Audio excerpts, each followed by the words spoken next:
kitchen now. Matthew Wilson is here. We have a lot to do. Yes, ma'am. We'll figure out that refrigerator. Matt is the executive chef. Can I call you Matt? Yeah, Can I call you Matty? By the end of the morning, I'll call you Matty. Yeah, you can call me Matt. Okay, or not. I'll just call you Matt.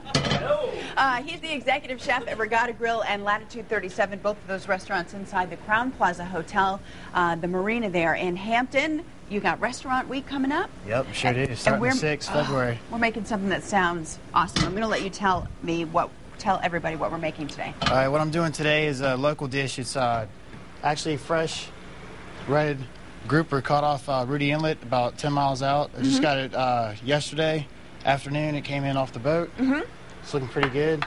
And this is the marinade I did. We basically got the grouper, the lemon zest, there's lemon, the garlic, thyme, black pepper, and a little bit of kosher sea salt. Okay. And we're also going to make a shiitake mushroom and Asiago polenta with roasted asparagus and a red pepper cream. That sounds good. All of the ingredients for all of those parts of the recipe are at our website, thehamptonroadshow.com. We're going to get started, though, just with the grouper. What did you use to make that marinade? Well, I used everything right here. Olive oil, just a little bit of white wine. I've got this sea salt, black pepper, fresh thyme, and rosemary, garlic, and some lemon zest. And how long does that need to stay on the... Just about half an hour, because if you apply salt to it, it's basically gonna cure the fish, the protein. So what I'm doing is I take the skin side down, put that first, because what's gonna happen is it's gonna roast up in the oven really nice. Okay. And basically what I'm doing right here, you guys can smell it too, the garlic's kicking. I'm getting a real nice sear on this puppy, super high heat. Yeah.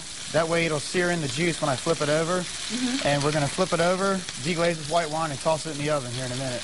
Okay. So when you pour the white wine over to deglaze it, what is that? That basically takes up all the flavors that are stuck on the bottom of the pan. Okay. So you let this roll for about 2 to 3 minutes. And then we're going to flip it once you get a nice golden brown on the bottom.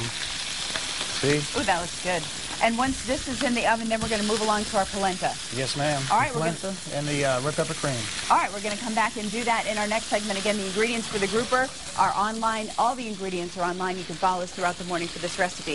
Thanks, Matt. You got it. This is like the most dangerous recipe I think we've made over here. The sparks are flying between me and Matt, aren't they? It's only because there's a roasting red pepper on the stove right now. We cooked the grouper the first time. Now you've already gotten to work on the polenta, so tell me what you got going on here. What I have going on is some garlic, shiitake mushrooms, rosemary, thyme, white wine, and I just added the heavy cream, which is our base. Once I sauteed the ingredients a little bit, I pretty much deglaze with the white wine and let it reduce a little bit. And now I'm adding the heavy cream, which is your base for the polenta. And polenta kind of goes back to, like Italian grits. It's basic peasant food. What is it? Is it corn? It's basically grits. Yeah, it's corn. What do we have here? What are grits, says the girl from New England. Right here. It's ground cornmeal. Okay. And polenta is a finer ground compared to normal things like, say if you breaded oysters or something like that. Okay. I'm most curious about this roasting pepper. And can you do this at home? Is it safe to do at home? Well, if you have a nice gas stove like this, you certainly can. Because what you do is basically roast it off just like this, and put your safety goggles on. And once it turns black, that's what you want, because that'll take the skin right off. And basically, you take it out of here, put it in a pan, cover it. You can put it in a pot like this with a lid, and you're good to go. And that'll sweat out the skin, so you're cool. I'm sweating the fact that I used half a can of hairspray today, right now. You'll be okay. We want to remind you the ingredients for the polenta are on our website, thehamptonroadshow.com, and our kitchen camera is going throughout the entire show. So if you're just interested in what Matt's doing here, you can just focus on the cooking today if you want to. Now, how long before you actually put the polenta in here? Basically, I need to bring it up to a boil, and then I'm going to reduce it to a simmer. And it's pretty much 4 parts liquid to 1 part polenta, the cornmeal. You can make this with polenta or cornmeal. You can go rough if you want, however you like your grit. Some people put sugar on it, some people put butter, whatever you want. But I can't do anything until this gets moving. And what I'm going to do is take my lucky spoon. It's kind of a telltale thing with chefs. You get your lucky spoon from, your first kitchen job. And this is the one I've been holding on to for, 14 years. Where was your first kitchen job? In Williamsburg at Powhatan Plantation. Gotcha. My dad was a sales manager there and got me a job as a dishwasher. And look what happened. Yeah, went to school and everything. Good for you. Thank you. Meantime, if you're wondering what happened to the grouper, that is going to go into the oven now. Yeah, the grouper's actually right here resting. Here's the skin side, and you see a nice little crust on that side. That's when you know to stop. When you see that pretty brown stuff right there. Yeah. But you can just, I mean, smell it. It smells delicious, doesn't it? It is delicious. Yeah. It is. It does smell good. So how long is this going to stay in the oven? Not too long, or are we just keeping it warm? About 5 to 7 minutes. Is it just a keep warm type of thing, or is it still cooking? No, it's going to finish cooking it. I've just barely seared the outside to lock in the juices. When we throw it in the oven with some wine on it, it's good to go. Right. And it'll continue steaming out. All right. Now, when we come back, we're going to start making that a sauce with this red pepper, right? Yep. Okay. Sure are. And I actually got the pepper somewhere around here. There you go. There's the rest of the peppers? Yeah, this is what the pepper actually looks like once you've roasted it. Now, what if you don't have a gas stove and you want to roast a pepper? Is there any other way to do it, or do you can do it. You can broil them in the oven too. Just turn the broil on. Make sure the door's cracked so you don't burn the house down like I almost did to my mom once. So that anyway, sounds like a great if you story notice, for another time. This is a fresh red pepper. The after effect, you take the seeds out. Yeah.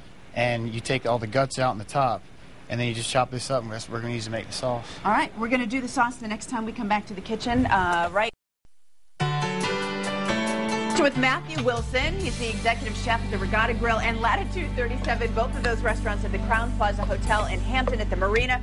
Restaurant Week is coming, and after you hear about this recipe, you're going to want to head to one of those two places to get the pan-roasted grouper filet, shiitake mushroom and Asiago polenta, as well as the fire-roasted red pepper cream sauce, and the roasted asparagus. So we need to kind of go back in time and then speed it up. You've done a lot since we were last in here. We had the polenta starting and the roasted pepper starting. So what have you done? Basically, since you've seen me last, I've got the cream sauce right here. It's kind of hard to see, but it's called beurre Marnier. I'm finishing the cream sauce with butter, and that's going to thicken the sauce and emulsify it and bring it all together. And you put the roasted red pepper in there? Yeah, the one that I actually flamed up. Okay, and again, the ingredients are on our website, thehamptonroadshow.com, so don't feel like you've missed any steps because it's all there at the website. So you finished the cream sauce with the red pepper. The polenta is done, right? You just put this in that cream mixture. We just got to wait on the grouper to come out of the oven, and we're good to go. Okay, and how did you do the asparagus? Because I thought I saw you blanch it before you put it in that pan. You're absolutely correct. I actually did blanch it with salted water, with sea salted water, and now I'm actually pan roasting them to make sure you guys can eat something before the show's over. So how do you know when it's done? When it's this color right here. When it gets nice and bright. Yep, when it's you know what we should show them? What's that? What the difference? You know, without burning my hand. See? I don't know if we can take the kitchen can. Wow. Have you burned off all your nerve endings on the end of your fingers? Okay, that's hot. All right. So nice bright Kermit the Frog green, and you're done. Yep. Now we got the grouper right here. All right, we're going to go ahead and start plating one. And I want to be helpful. All right. Where are you going? I've also, no, I need to set it down on the table. Okay. I've also got some fried cornstarch needles over here. What are those? These are actually cornstarch sticks from the Asian market. It looks pretty. And I've also got some seasoned arugula for garnish as well. Okay. All right, let's get one on the plate. All right. Not to hurry you any more than we already have. Now, is this something that you cook a lot at the restaurants? We're doing this plate actually for Restaurant Week this year.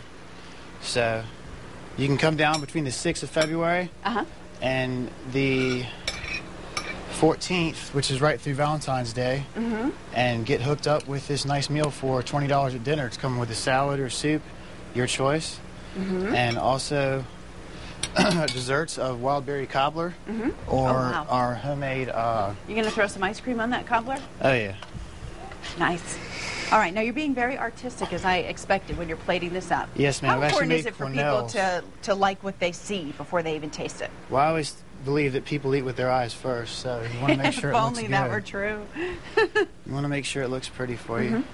And I'm actually presenting the fish skin side up, okay? Okay. And then I've got just some fresh arugula. Arugula is very peppery. It's a lettuce. It's a very peppery lettuce, so you don't really need to do too much to it. I just put a little bit of salt on it, a little sea salt to kind of get it going. So I'm just going to kind of put that right there. All right. Put a little bit of this funky stuff on there. Wow. And then the sauce goes right on top? Yes, ma'am. Your lucky spoon, where is it? Oh, no, you got to use a little spoon for this guy. Oh, all right. Now I'm just going to drizzle this stuff right around as soon as I tighten it up a little bit. All right, just a my spoons on the other one. All right, we're going to come back and take a look at this right here in just a second. But there you go, the finishing touches. I want to get out of the way of the kitchen cam. Oh, that looks really nice. All right, thanks, Matt. Kelly?